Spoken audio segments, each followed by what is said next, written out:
qui signifie que l'on va parler d'un sujet foot pour le tout dernier buzz de cette saison, mois de juin, dernier buzz consacré ici à la région et particulièrement au BRC, au Besançon Racing Club qui a fait l'effort, et c'est un événement aussi ici du côté de chez nous, Besançon donc, qui va monter en national, qui va monter d'un grade, et on va pouvoir encore une nouvelle fois soutenir Besançon. En tout cas, on va faire un petit point sur cette saison avec l'entraîneur de Besançon. Je vous présente Hervé Genet. Hervé, bonjour. Bonjour. Ça y est, Besançon est en national. Ça y est, c'est fait. Alors, c'est un mélange de fierté, d'un travail depuis plusieurs mois, plusieurs années. C'est le fruit d'un long travail maintenant depuis 4 ans, depuis qu'on était redescendu en national, mais c'est surtout une fierté pour le club. Enfin, un staff technique, c'est les médecins du club, c'est le club en général.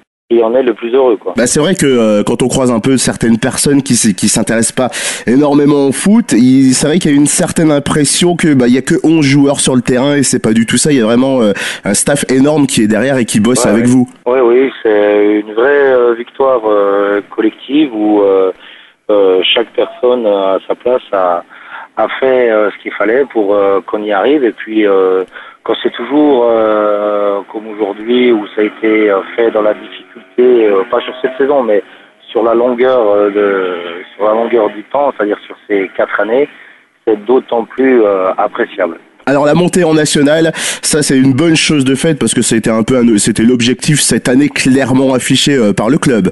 Oui, ça a été affiché clairement par le président depuis le début de saison, quoi. Et c'est vrai que pour ceux et celles qui se disent tiens, Besançon, oui je sais, je l'ai déjà vu, est-ce qu'il y a eu une énorme différence après ce match de Coupe de France où vous avez reçu l'OM chez vous? Bon, il y a eu une défaite, mais défaite je pense que vous auriez pu passer parce qu'il n'y a pas eu énormément de différence ce jour-là. Mais là vous avez tort, on n'a pas perdu dans le temps réglementaire. Oui, c'est vrai. Le deuxième du championnat de France, on a réussi à faire...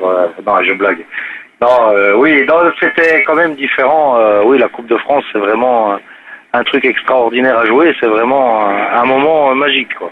Et vous avez senti une différence là depuis cette un petit peu surexposition médiatique? Peut-être que vous en aviez besoin à ce moment-là pour montrer que il y a autre chose que Marseille, que Bordeaux, que Paris. Je pense pas, parce que 15 jours après, on perdait contre un des postulants au titre, c'est-à-dire Monceau. Donc ça nous a plutôt un petit peu... je dirais pas jouer des tours, mais il y a eu un grand moment où on est passé pas à travers, mais où il y a eu un grand moment de décompression. Et la défaite contre Monceau nous a fait énormément de bien et nous a réveillés pour la suite du championnat. Non, je pense pas que ça nous a aidés. Au contraire. Et alors, au jour d'aujourd'hui, pour ceux et celles qui suivent l'interview, c'est enregistré le 3 juin, en vacances totales, ou en tant qu'entraîneur, on pense quand même à ce club, on pense à la saison qui arrive? Non, là, on est en pleine négociation avec nos joueurs, avec les recrues futures, donc ça, c'est encore du travail au moins pendant 15 jours, quoi. D'accord, travail pendant 15 jours, mais il y a quand même un petit peu moyen de se couper un peu de ça pour se libérer. Non, parce que les agents de joueurs se gênent pas pour vous appeler à 22h, à 11h. Ah, carrément, oui. À 7h le matin. Les joueurs, même chose. C'est un état d'être entraîneur ou entraîneur adjoint, c'est un état. C'est-à-dire que n'a pas de vie à côté. Voilà. D'accord, c'est un mode de vie, quoi. Voilà, c'est un mode de vie. Quand on reste dans le milieu du football et qu'on regarde un petit peu plus haut, il y a la montée en Ligue 1 de Boulogne-sur-Mer, et c'est vrai que quand on regarde un peu le parcours de Boulogne-sur-Mer, il y a 5 ans ils étaient en CFA. Est-ce que un petit peu au fond, quand on voit que Boulogne-sur-Mer y arrive, c'est ouvert aussi, la Ligue 1 peut être ouverte à n'importe quel club. Alors, je vais être un peu rabat-joie parce que je vois où vous voulez en venir.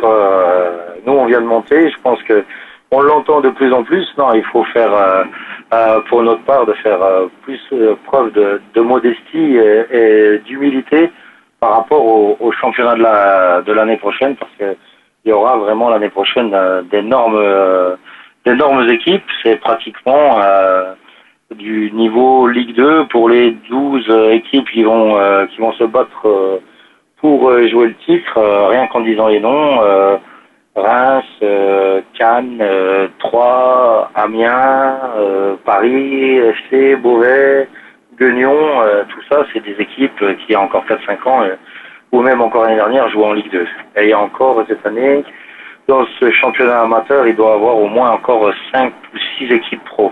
Donc vous voyez, il faut quand même il faudra aussi du temps pour remonter en Ligue 2, mais c'est un but, oui, mais c'est pas pour l'année prochaine. Bon, bien sûr, si l'année prochaine on a l'opportunité, on le fera, mais il faut être plus modeste que ça. Bon, en tout cas, nous, on croise fort les doigts pour la saison qui va débuter, qui va arriver pour Besançon, pour la nationale. Et forcément, on sera derrière. On suivra d'un œil les résultats et on vous souhaite en tout cas bonne chance et que ce rêve et cette petite histoire continue pour vous. Ah, moi, je vous remercie et puis j'espère qu'on pourra être aussi bien classé que toutes les attentes qu'il y a autour de nous, quoi. Mais bon, il faut raison garder quand même, comme on dit. Voilà, restons discrets et faisons le boulot comme il faut. Voilà, c'est comme ça qu'on y arrive le mieux. Eh bien, Hervé Gedet, en tout cas, je vous remercie. Bon courage pour le boulot en parallèle et puis à la saison prochaine.